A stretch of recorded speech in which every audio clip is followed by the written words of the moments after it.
जय हिंद दोस्तों, स्वागत है आप सबका अपने चैनल स्कूलिंग एजुकेशन पे। दोस्तों, सीटेट जनवरी 2024 की प्रिपरेशन के क्रम में आज हम लोग जनवरी 2021 में हुए ऑफलाइन पेपर का सीडीपी के प्रश्नों को हम लोग एनालाइज करेंगे और देखेंगे इस टॉपिक से किस प्रकार के प्रश्न आते हैं। तो चैनल पे आप जुड़ जाएं दोस्तों, चैनल को सब्सक्राइब कर लें, वीडियो को लाइक कर दें और जितने भी आपके फ्रेंड सर्कल है सबके साथ वीडियो को शेयर कर दें। दोस्तों, इस वीडियो की लिंक आपको टेलीग्राम चैनल स्कूलिंग एजुकेशन पे मिलेगा, तो आप टेलीग्राम को भी ज्वाइन कर लें। इससे रिलेटेड सारे पीडीएफ्स, स्टडी मटेरियल्स आपको वहाँ पे प्रोवाइड किए जाएंगे। तो चलिए दोस्तों, शुरुआत करते हैं। आज का हम लोग का पहला प्रश्न है हम लोग का। चलिए दोस्तों, देखते हैं हम लोग आज का पहला प्रश्न जो हमारा है, बाल्यावस्था की अवधि में विकास धीमी, ऑप्शन वन में दिया हुआ है, धीमी गति से होता है, उसे मापा नहीं जा सकता है। ऑप्शन नंबर 2 में दिया है जो बहुस्तरीय और मिश्रित होता है। ऑप्शन नंबर 3 में दिया है केवल परिमाणात्मक परिवर्तन होते हैं। और ऑप्शन नंबर 4 दिया है अनियमित और असंबद्ध होते हैं। तो इसमें राइट ऑप्शन क्या हो जाएगा दोस्तों? इंग्लिश में अभी आप लोग क्वेश्चन देखते जाएंगे, ठीक है? इधर इंग्लिश में भी प्रश्न है। तो during the period of childhood, development जो चाइल्डहुड में है वो डेवलपमेंट कैसा होता है? तो ऑप्शन नंबर 1 में दिया है धीमी गति से होता है, मापा नहीं जा सकता। ऑप्शन नंबर 2 में है बहुस्तरीय और मिश्रित होता है, ठीक है? ऑप्शन नंबर 3 में है केवल परिमाणात्मक परिवर्तन होते हैं। और ऑप्शन नंबर 4 में है अनियमित और असंबद्ध होता है। तो राइट ऑप्शन क्या हो जाएगा आपका? ऑप्शन नंबर 2 सही हो जाएगा, बहुस्तरीय और मिश्रित होता है। डेवलपमेंट कैसा होता है बाल्यावस्था में?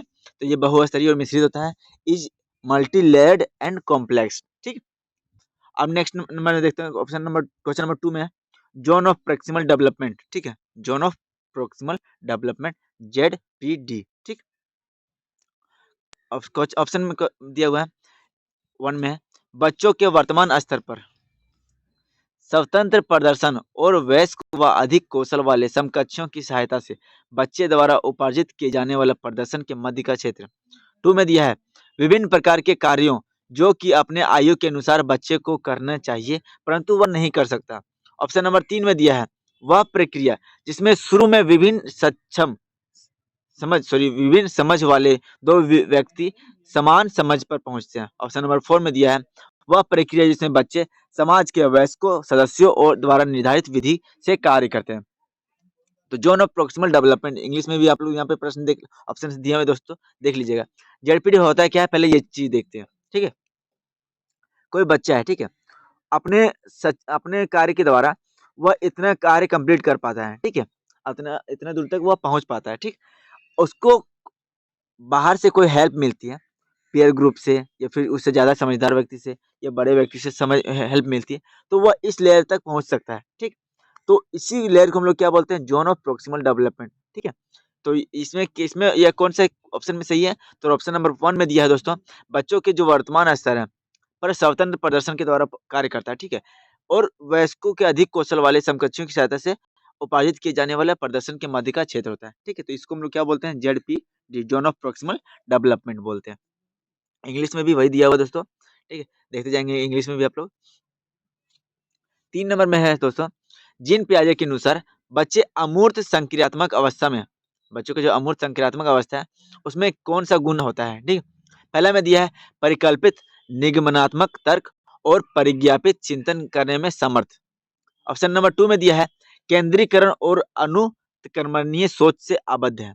ऑप्शन नंबर 3 में है संरक्षण, वर्गीकरण व श्रेणीबद्धता करने में सक्षम नहीं है। और ऑप्शन नंबर 4 में दिया है प्रतीकात्मक और सांकेतिक खेलों में भाग लेना प्रारंभ करते हैं।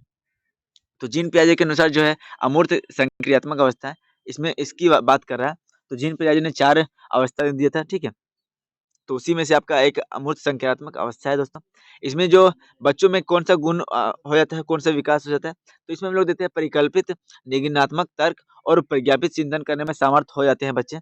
ये capable in hypothetic deductive reasoning and prepositional thoughts, ठीक है।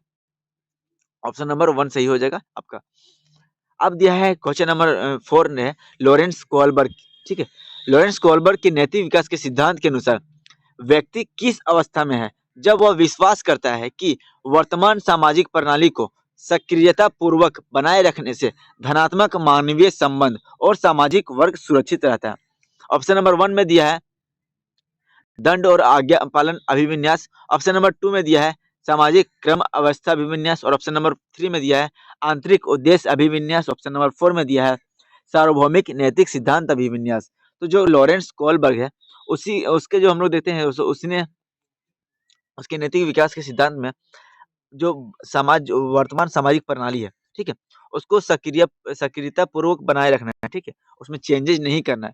रखने से धनात्मक मानवीय संबंध में सामाजिक वर्ग सुरक्षित रहता है, बोला है, ठीक है। तो ऐसा किसमें है, तो आपका जो सामाजिक व्यवस्था अभिविन्यास, the social order maintaining orientation, option number 2 इसका राइट ऑप्शन हो जाएगा, ठीक है।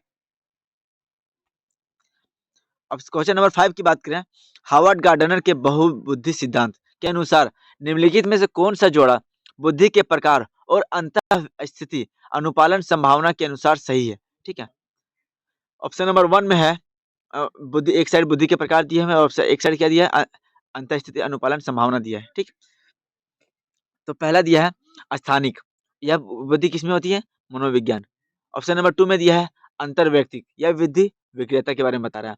ऑप्शन नंबर 3 में दिया है भाषिक, यह बुद्धि मूर्तिकार के रूप में दिया है। और ऑप्शन नंबर 4 में दिया है शारीरिक गतिक संवेदना, या बुद्धि खिलाड़ी में होता है। तो इसमें से कौन सा आपका सही पूछ रहा है, ठीक।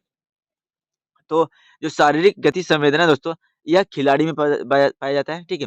बॉडी किनेस्टिक जो है इस किस में पाया जाता है, आपका खिलाड़ी में पाया जाता है, ठीक है।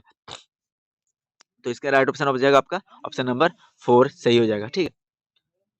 अब नेक्स्ट क्वेश्चन की ओर देखते हैं। क्वेश्चन नंबर 6 में है लेव वाइगोत्स्की के अनुसार, लेव वाइगोत्स्की कहाँ के थे, यूएसएसआर के थे, यूएसएसआर सोवियत रूस के थे, ठीक है।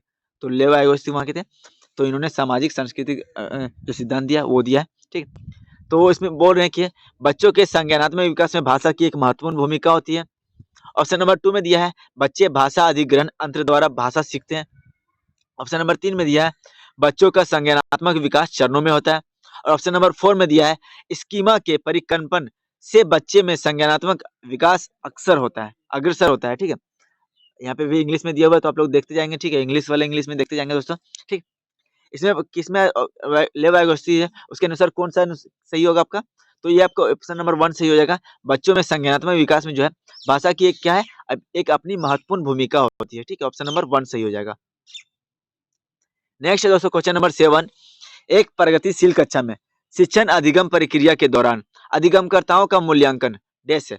पहला है बच्चों के अधिगम में सहायक नहीं है, मूल्यांकन के बारे में पूछ रहा है दोस्तों कि बच्चों के अधिगम के रूप में सहायक नहीं है, बच्चों की अधिगम प्रक्रिया में रुकावट उत्पन्न करता है, अभिभावकों को प्रतिपुष्टि देने के प्रयोजन से बेहद सफल, कम सफल व असफल विद्यार्थियों को पहचानने में सहायक होता है। और ऑप्शन नंबर 4 में दिया है यह बेहद महत्वपूर्ण है, मूल्यांकन जो है बेहद महत्वपूर्ण है, क्योंकि यह बच्चों की समझ की जानकारी देता है और अध्यापिका को अपने शिक्षा शास्त्र पर विचारने में सहायक होता है। तो राइट ऑप्शन को जो मूल्यांकन के तर्क में जो राइट ऑप्शन क्या हो जाएगा आपका ऑप्शन नंबर 4 सही हो जाएगा दोस्तों, कि जो मूल्यांकन है बेहद महत्वपूर्ण है, क्योंकि वह बच्चों की समझ और जानकारी देता है और अध्यापिका के शिक्षा शास्त्र को विचारने का सहयोग होता है। अगर हम किसी बच्चे का मूल्यांकन कर रहे हैं तो उसका ये मकसद नहीं है दोस्तों उसको कम सफल या असफल में उसको वर्गीकृत करना या फिर बांटना, ठीक है, या फिर उसको जो अधिगम की प्रक्रिया में रुकावट नहीं है, ठीक है, ये अधिगम की प्रक्रिया में सहायक होता है। ये बच्चे की समझ को हम लोग किस प्रकार से वो समझ रहा है वो जान सकते हैं, ठीक है, मूल्यांकन के द्वारा। और हम अपने जो टीचिंग एप्टीट्यूड टीचिंग मेथड्स है उसमें किस प्रकार के चेंजेस करने हैं ताकि बच्चे से ज्यादा समझा सके, ठीक है, उसमें सहायक होता है, ठीक है। शिक्षा शास्त्र क्या है, विचारने में सहायक होता है। तो ऑप्शन नंबर इसका क्या हो जाएगा आपका 7 नंबर का ऑप्शन नंबर 4 सही हो जाएगा, ठीक है। नेक्स्ट प्रश्न दोस्तों क्वेश्चन नंबर 8, कक्षा में सभी लिंगों में जेंडर रूढ़िवादिता कम करने और विकास के विस्तार की संभावना को बढ़ाने के लिए प्रभावशाली पद्धति कौन सी है। ऑप्शन नंबर 1 में दिया है लिंगों के जैविक अंतरों की उपेक्षा करना और उन्हें अस्वीकार करना। ऑप्शन नंबर 2 में दिया है समाज में चित्रित लिंग भूमिकाओं को प्रबल बनाना। ऑप्शन नंबर 3 में दिया है एक ही लिंग के योग्यता समूह बनाना। और ऑप्शन नंबर 4 में दिया है क्रियाकलाप के मिश्रित लिंग समूह बनाने और विचार विमर्श को प्रोत्साहित करना, ठीक है। यहाँ इंग्लिश में आपका दिया हुआ है, ठीक दोस्तों। तो जो जेंडर रूढ़िवादिता है उसको हम लोग क्या करना बोल रहा है, कम करना बोल रहा है, ठीक है, और विकास के विस्तार की संभावना को बढ़ाने के लिए। तो इसके लिए हमको कौन सी पद्धति सबसे बेस्ट होगी, तो ऑप्शन नंबर 4 जो है दोस्तों आपका सही हो जाएगा कि क्रियाकलाप के लिए जो भी हम एक्टिविटी करवाएंगे क्लासरूम में उसके लिए हम लोग क्या करेंगे, मिश्रित लिंग समूह मतलब लड़के और लड़की दोनों को शामिल करेंगे, ठीक है? उसका एक समूह मिश्रित समूह बनाएँगे, ठीक? और विचार विमर्श को प्रोत्साहित करेंगे, ठीक है? तो ऑप्शन नंबर 4 हो जाएगा forming forming mixed sex activity group and promote discussion. Question number 9 है दोस्तों, अध्यापकों को कक्षा में बहुभाषिता को डैश समझना चाहिए। जो बहुभाषिकता होती है, एक मतलब अलग-अलग भाषा समूह के बच्चे जो होते हैं, उसको किस रूप में समझना चाहिए? ऑप्शन नंबर 1 में दिया है गुण और साधन के रूप में, दूसरा है रुकावट के रूप में, तीसरा है समस्या के रूप में और चौथा है आपका व्यवस्थागत मुद्दा के रूप में, ठीक है? मल्टी लैंग्वेजिज्म, ठीक है? तो ये आपका इंग्लिश में दिया हुआ है दोस्तों। तो जो बहुभाषिता होता है दोस्तों, एक कक्षा में क्या है अलग-अलग भाषा समूह के बच्चे आए, तो उसको हम लोग किस रूप में लेना चाहिए? वो हमको एसेट के रूप में लेना चाहिए, गुण के रूप में लेना चाहिए, रिसोर्स के रूप में लेना चाहिए। तो ऑप्शन नंबर 1 आपका सही हो जाएगा, ठीक है? क्वेश्चन नंबर 10 है दोस्तों, इ बाल केंद्रित कक्षा मतलब जो चाइल्ड सेंटर क्लासरूम है, वह जिनमें क्या होता है? वह है जिनमें जिनमें आप देखते हैं अध्यापक केवल पाठ्य पुस्तकों को ज्ञान के स्रोत के रूप में उपयोग करता है। अध्यापक बच्चों को उनकी क्षमता के आधार पर वर्गीकृत करता है। बच्चों के व्यवहार को निर्देशित करने के लिए अध्यापक पुरस्कार व दंड का प्रयोग करता है, या फिर ऑप्शन नंबर 4 अध्यापक लचीला होता है और प्रत्येक बच्चा की व्यक्तिगत आवश्यकता को पूरा करता है। तो बाल केंद्रित शिक्षा में हम लोग देखते हैं क्या होता है दोस्तों, ऑप्शन नंबर 4 सही हो जाएगा। ये टीचर इज फ्लेक्सिबल, टीचर जो है फ्लेक्सिबल होते हैं और created to needs in individual children, ठीक है? तो प्रत्येक जो बच्चे हैं सबकी उसकी व्यक्तिगत आवश्यकता को पूरा करता है और बच्चा क्या टीचर क्या लचीला होता है। हम लोग देख देख सकते हैं दोस्तों यहाँ पे पुरस्कार व दंड है, ठीक है? उसका प्रयोग कक्षा में जो एक नेगेटिव टैग वर्ड के रूप में जाना जाता है। वर्गीकृत करना एक नेगेटिव टैग वर्ड है। उसके बाद केवल पाठ्य पुस्तक और ये भी एक आपका क्या है नेगेटिव टैग वर्ड है। तो हम लोग जो है नेगेटिव टैग वर्ड्स की मदद से हम लोग ऑप्शंस को एलिमिनेट कर सकते हैं दोस्तों। तो इसका हम लोग उपयोग करेंगे। नेगेटिव टैग वर्ड का आप लोग जो वीडियो है वो आपको प्लेलिस्ट में मिल जाएगा दोस्तों, आप प्लेलिस्ट चेक कर सकते हैं, ठीक है?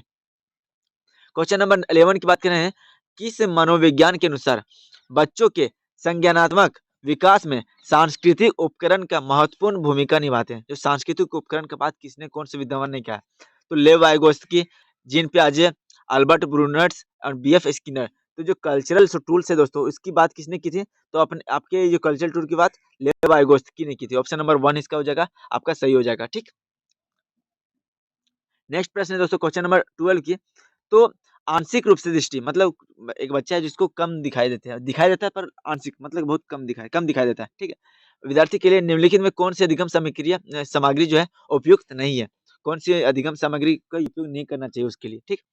पहला में दिया है बड़े आकार के मुद्रित पुस्तकें, दूसरा दिया है त्रिविमीय मतलब 3D, ठीक है?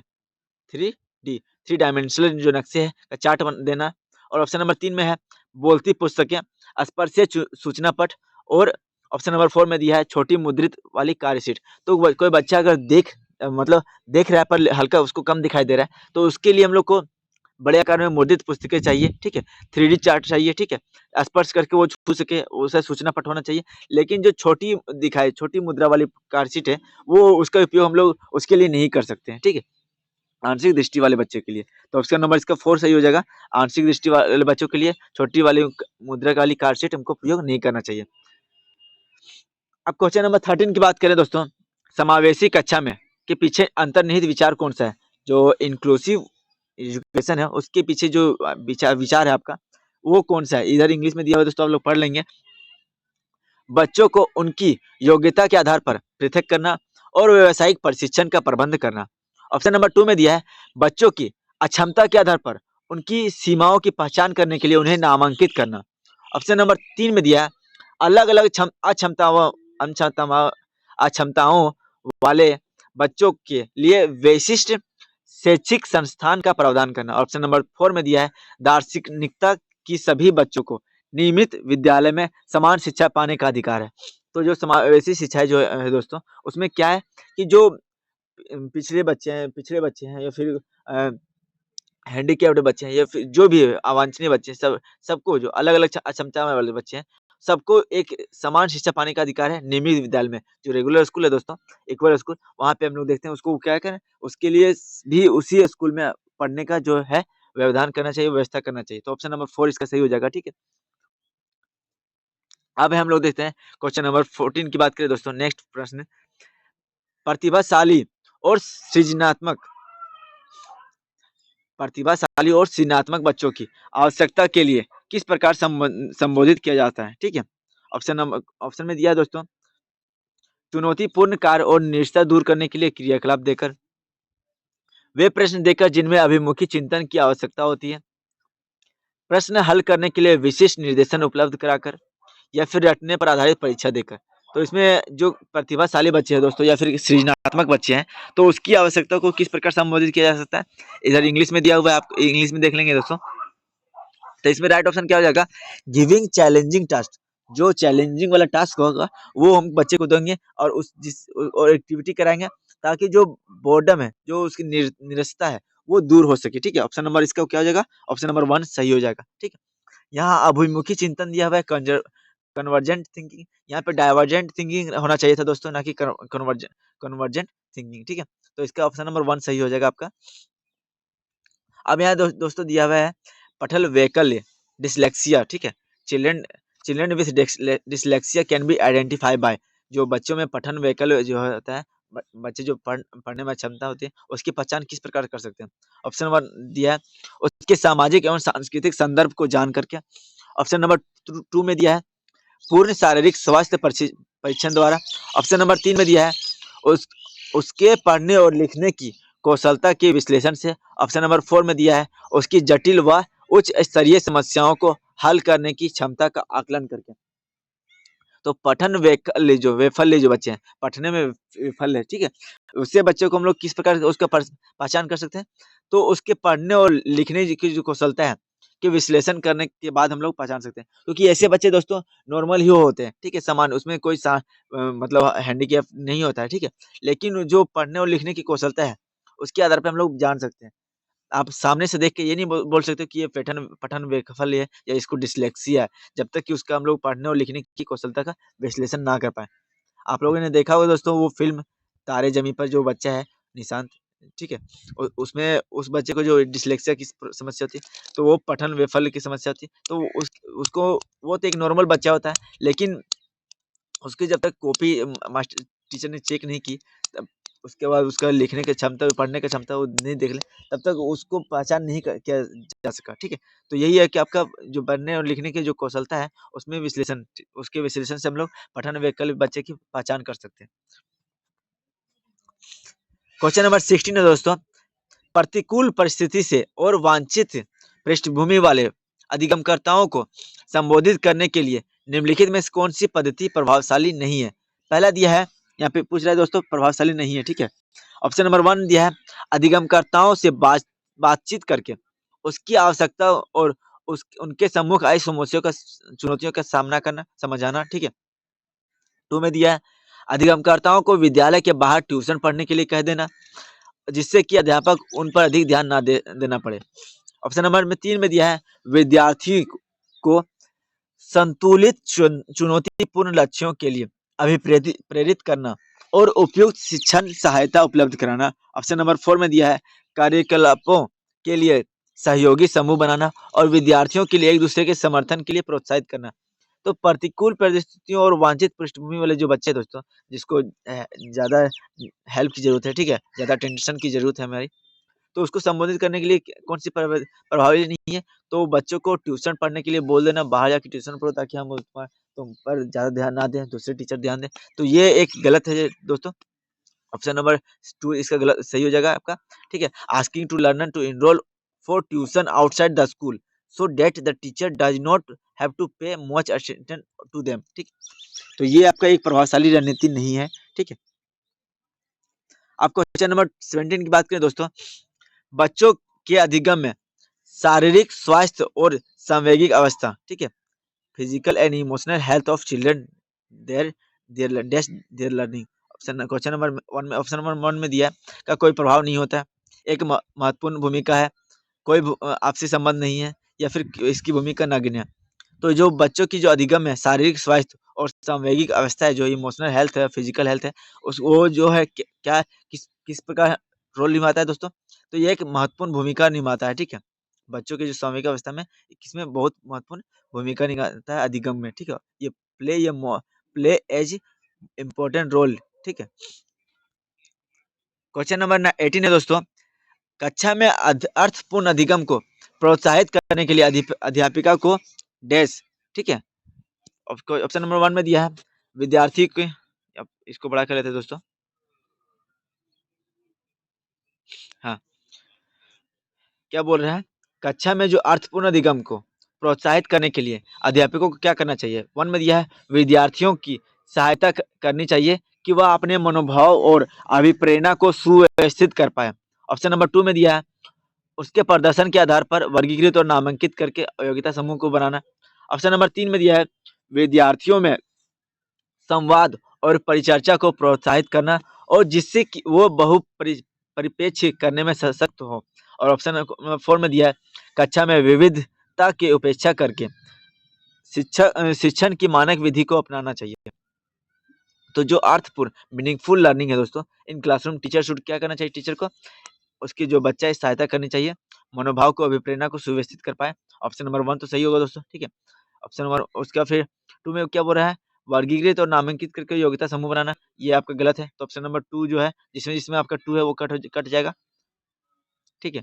अब उसके बाद देखते हैं ऑप्शन नंबर 3 में दिया है परिचर्चा को प्रोत्साहित करना और इसमें प्रवेश करने में सशक्त हो। ऑप्शन नंबर 3 सही हो जाएगा। ऑप्शन नंबर 4 में दोस्तों देखते हैं विविधता की उपेक्षा करना, विविधता की उपेक्षा नहीं करना, उसकी विविधता को हमको समझना है, उसको उसके हेल्प से हमको अपना टीचिंग मेथड का उपयोग करना है, ठीक है। या मानकीकृत विधि का उपयोग कर रहे हो तो ये भी आपका क्या गलत है, ठीक है। तो 1 आपका गलत हो जाएगा, ठीक है। क्या हो जाएगा आपका 1 गलत, 1 सही हो जाएगा आपका, 2 गलत हो जाती है, अब 4 गलत हो जाएगा, 1 और 3 आपका सही है। तो 1 और 3 किसमें आपका 1 नंबर में, ठीक है। तो आपका 1 जो है आपका सही है, ठीक। अब आगे बात करें दोस्तों क्वेश्चन नंबर 19 की ओर।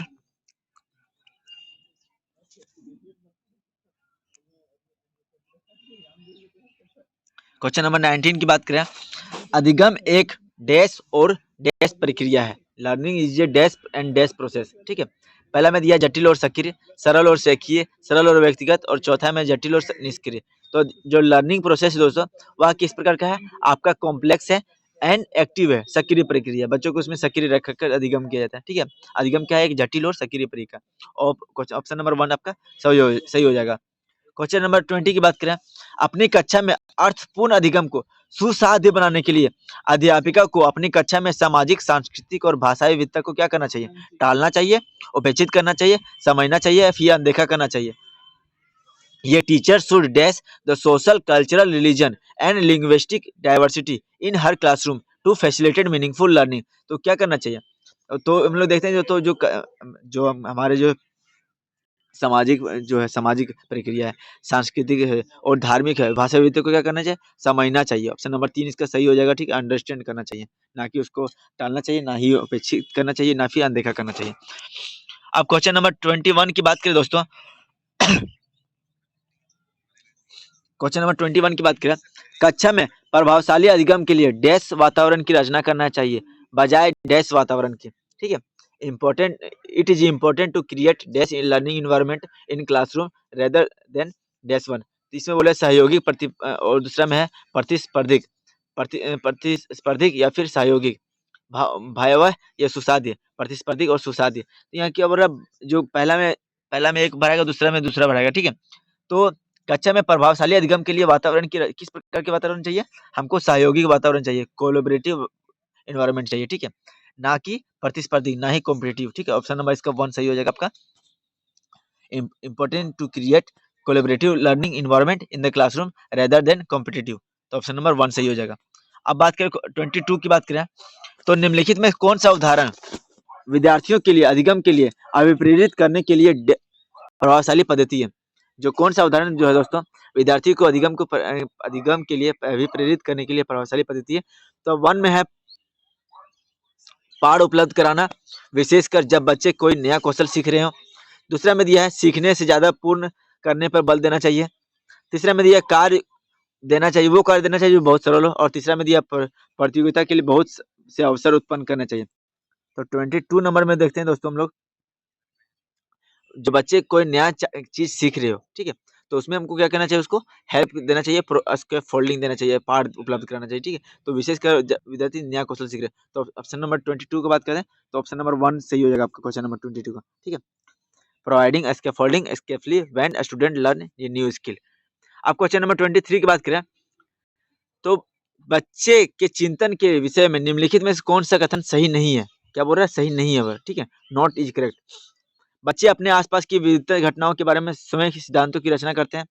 ऑप्शन नंबर 2 में बच्चे प्रतियों को समय नहीं सोच सकते और अध्यापक की मूल भूमिका उन्हें जानकारी उपलब्ध कराना है। बच्चे अपने आसपास की विविध घटनाओं के बारे में सक्रियतापूर्वक सोचते हैं और उनमें अन्वेषण की लालसा होती है। ऑप्शन नंबर 4 में दिया है बच्चे अपने आसपास की वस्तुओं को जानने के लिए जन्मजात जिज्ञासु होते हैं, ठीक है? तो इसमें 23 में देखते हैं दोस्तों बच्चों के चिंतन के लिए कौन सी सही नहीं है।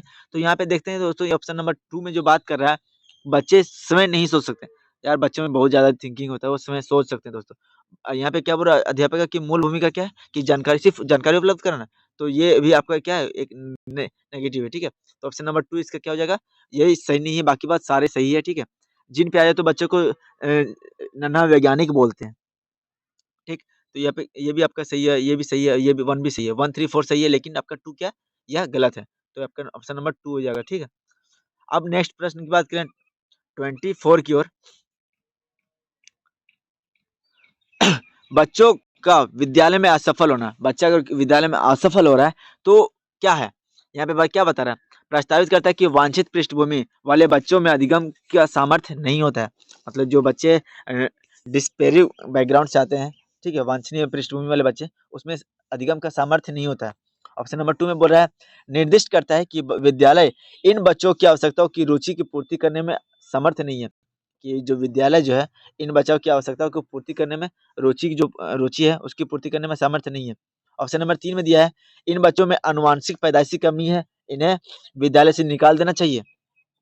ऑप्शन नंबर 4 में दिया है अभिभावकों में अपने बच्चों के अधिगम में सहायता करने का सामर्थ्य नहीं है। तो ऐसा नहीं है दोस्तों, ठीक है? हम लोग देखते हैं जो बच्चा अगर विद्यालय में असफल हो रहा है तो कहीं न कहीं टीचर की रिस्पॉन्सिबिलिटी है कि अपनी जो टीचिंग मेथड्स है उसमें परिवर्तन करे ताकि बच्चा को ज़्यादा से ज़्यादा समझा सके, ठीक है? तो ऑप्शन नंबर इसमें 2 में जो है असफल होने का कारण है कि निर्दिष्ट करे विद्यालय जिन बच्चों की आवश्यकता है, जो बच्चे की जो आवश्यकता है और रुचि है उसकी पूर्ति में समर्थ नहीं है, ठीक है? ऑप्शन नंबर 2 इसका सही हो जाएगा, ठीक है? इंडिकेट क्या कर रहा है? School has not been able to cater in needs to meet the interest of these children, ठीक है? क्वेश्चन नंबर 25 की बात करें। समूह में एक दूसरे को पढ़ाना और सहायता करने से क्या होता है? अगर कोई ग्रुप है तो उसमें teaching and helping each other, तो बच्चे इससे क्या करते हैं? तो इसमें क्या है बच्चे स्वयं की चिंतन प्रक्रिया पर अपेक्षा कर सकते हैं, प्रक्रिया पर आक्षेप कर सकते हैं और संज्ञानात्मक क्रियात्मक उच्च स्तर पर पहुंच सकते हैं। 2 में दिया है भ्रांति उत्पन्न हो सकती है और बच्चे के अधिगम में हस्तक्षेप हो सकती है। 3 में दिया है ध्यान भंग हो सकता है और प्रभावशाली शैक्षणिक पद्धति नहीं है। और 4 में दिया है प्रतिस्पर्धा प्रवृत्ति का उत्पन्न हो सकती है और अधिगम में विघ्न रुकावट पैदा करती है। अगर बच्चा एक दूसरे को पढ़ा रहा है और सहायता कर रहा है तो इससे क्या होगा दोस्तों? To able to reflect their own thoughts and thoughts process and shift to a high level of cognitive activity। इससे क्या होगा? बच्चों में चिंतन प्रक्रिया का विकास होगा, ठीक है? और उसमें संज्ञानात्मक क्रियाकलाप के उच्च स्तर तक पहुंच सकते हैं। तो इसका राइट ऑप्शन क्या हो जाएगा? ऑप्शन नंबर 1 आपका सही हो जाएगा, ठीक? क्वेश्चन नंबर 26 की बात करें। एक कक्षा में अध्यापिका जो है अपनी शिक्षा शास्त्र व आकलन की विधियां को विद्यार्थी की व्यक्तिगत जरूरतों के अनुसार परिवर्तित करती है। तो जो कौन से किस कक्षा में होता है? तो इन ये dash classroom teacher adapt their pedagogy and vary assessment to cater in individual student. Option में दिया है अध्यापक केंद्रित, दूसरा में दिया प्रगतिशील कक्षा में और तीसरा में दिया पुस्तक केंद्रित क्लासरूम में या फिर व्यवहारवादी। तो हम लोग देखते हैं दोस्तों अध्यापिका अपनी शिक्षा शास्त्र और आकलन विधि को विद्यार्थी को व्यक्तिगत जागरूकता के अनुसार प्रवृत्ति तो वो किस में होता है? प्रोग्रेसिव क्लासरूम में होता है, ठीक? ऑप्शन नंबर 2 इसका सही हो जाएगा, ठीक? क्वेश्चन नंबर 29 की बात करें दोस्तों।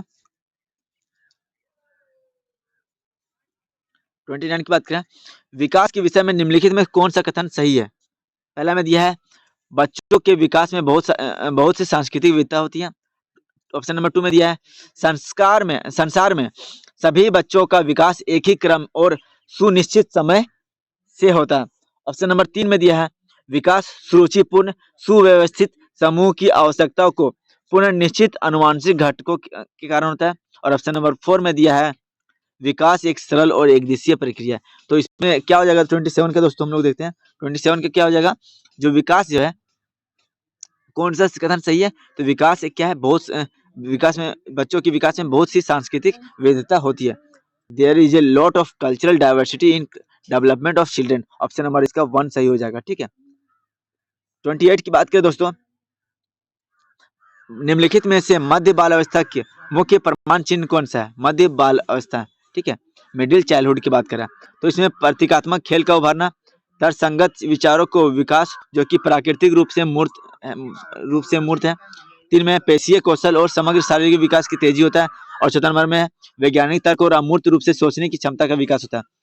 तो मध्य बाल अवस्था का विकास जो मध्य बाल अवस्था दोस्तों उसमें कौन सा मुख्य प्रमाण चिन्ह है, तो हम लोग देखते हैं इसमें क्या होता है बच्चों में डेवलप होता है logical thought that is concrete in nature, ठीक है, जो मूर्त रूप से होते हैं। ठीक, तर्कसंगत विचारों का विकास होता है जो प्राकृतिक रूप से किस प्रकार होते हैं, मूर्त होते हैं। तो ऑप्शन नंबर 2 इसका आपका सही हो जाएगा। नेक्स्ट है दोस्तों क्वेश्चन नंबर 9 में बच्चों के समाजीकरण में विद्यालय कौन सा एजेंसी है, ठीक है, कौन सा कारक है। पहला दिया है कि यह भूमिका, इसकी कोई भूमिका नहीं होती है। 1 में दिया है और 2 में दिया है कि इसकी कम भूमिका होती है। 3 में दिया है प्राथमिक कारक और चौथा में दिया है द्वितीय कारक है। School dash socialisation of children, जो जो बच्चे का समाजीकरण में जो विद्यालय की क्या भूमिका है, तो जो it is a secondary agency of, जो बच्चों का है क्या, ये सेकेंडरी एजेंसी है। प्राथमिक एजेंसी कौन सी है दोस्तों, तो हम लोग देखते हैं जो परिवार इसका है क्या है, प्राथमिक एजेंसी है। पास पड़ोस जो है उसका प्राथमिक एजेंसी है। लेकिन बच्चों के समाजीकरण की विद्यालय की जो भूमिका है वो क्या किसमें होता है, यह द्वितीय कारक है, ठीक है, सेकेंडरी एजेंसी के रूप में काम करता है। नेक्स्ट है दोस्तों क्वेश्चन नंबर 30 की बात करें तो निम्नलिखित में से किस मनोविज्ञान ने प्रस्तावित किया कि बच्चे का चिंतन गुणात्मक रूप से वयस्कों की अपेक्षा अलग होता है। जो बच्चों में है मनोविज्ञान के बच्चों में जो चिंतन है वह गुणात्मक रूप से वयस्कों की अपेक्षा अलग होता है। यह किसने बोला था, तो पहला में दिया जीन पियाजे, दूसरा में दिया लेव वाइगोत्स्की, तीसरा में हार्वर्ड गार्डनर, चौथा में दिया लॉरेंस कोहलबर्ग। तो जो ये चिंतन का गुणात्मक रूप वयस्कों की अपेक्षा अलग होता है, ये किसने बोला था, तो ये आपका जीन पियाजे ने बोला था। तो आज हम लोगों ने दोस्तों देखा आपने 30 प्रश्नों को किया पूरा सीडीपी के, ठीक है, तो उसमें से आपका कितने प्रश्न दोस्तों सही हुए, तो आप लोग कमेंट बॉक्स में बताएंगे आपके कितने प्रश्न सही हुए थे, ठीक है। और आपके जितने भी फ्रेंड सर्कल है दोस्तों जो सीटेट का एग्जाम देने वाले हैं सबके साथ वीडियो को ज्यादा से ज्यादा शेयर करें। इसी के साथ साथ हम लोगों ने देखा दोस्तों कि कुछ इंपॉर्टेंट टॉपिक्स है जैसे कि कोलबर्ग, पियाजे, वाइगोत्स्की, हार्वर्ड गार्डनर, समावेशी शिक्षा, एनईपी 2020, एनसीएफ 2005, ठीक है, लिंग भिन्नता जो है, जो जेंडर बायस जो है उससे प्रश्न थे, आनुवांशिकता और विकास के सिद्धांत से प्रश्न थे, मूल्यांकन से प्रश्न थे, ठीक है, चाइल्डहुड से प्रश्न थे, प्रगतिशील जो प्रोग्रेसिव क्लासरूम थे इससे प्रश्न थे, मूल्यांकन फिर उसके बाद फिर विशेष बच्चे जो है उससे प्रश्न थे, चाइल्ड सेंटर एजुकेशन से प्रश्न थे, बहुभाषिकता से प्रश्न थे। तो ये सारे जो टॉपिक्स है दोस्तों, इस सारे टॉपिक से बहुत सारे प्रश्न आते हैं और हमेशा आते रहेंगे, ठीक है। तो हर एग्जाम्स में इससे प्रश्न आते हैं, तो इन प्रश्नों को एक बार देख लेंगे, इस टॉपिक्स को हम लोग क्या करेंगे एक बार देख लेंगे एग्जाम से पहले, ठीक है। तो दोस्तों अगर जानकारी अच्छी लगी तो वीडियो को लाइक कर दें, जितने भी आपके फ्रेंड सर्कल है सबके साथ वीडियो को ज्यादा से ज्यादा शेयर करें दोस्तों, ताकि उनको भी ये वीडियो हेल्पफुल हो जाए। जय हिंद, जय भारत, धन्यवाद।